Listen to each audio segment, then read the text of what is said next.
Hi everyone, welcome back. Right now, your Excel data probably looks plain, maybe even a little hard to read, but here's the good news. Today, you're going to learn how to make your data look clean, professional, and easy to understand using simple formatting tools. First, let's understand one thing clearly. Formatting does not change your data. It only changes how your data looks. All right, now go to the Home tab at the top of Excel. This is where you'll find most of the formatting tools you'll use every day. Let's start simple. Click on any cell. Now look at the toolbar. You'll see options like font, font size, bold, italic, and underline. Here's how to think about it. Use bold for headings so they stand out. Increase the font size when you want something to grab attention, and use italic when you want a softer emphasis. Now look just a little to the right. You'll see something called fill color. This lets you add a background color to your cells. For example, you can highlight your header row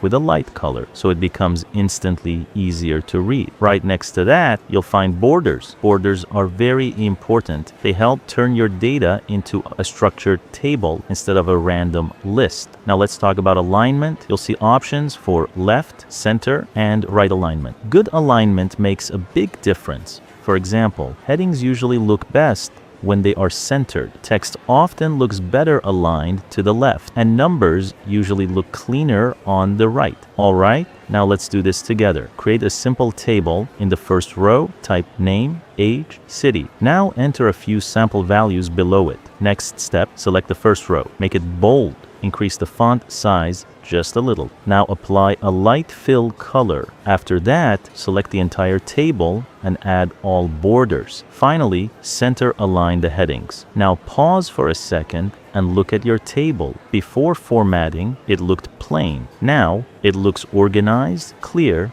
and professional. That's the power of formatting.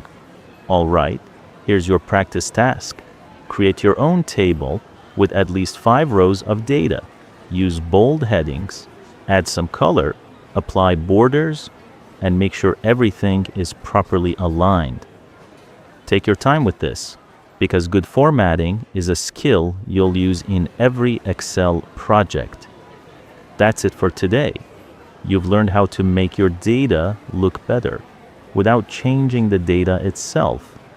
In the next lesson, we're going to work with numbers and learn how to format them as currency, percentages, and dates. I'll see you in day 7.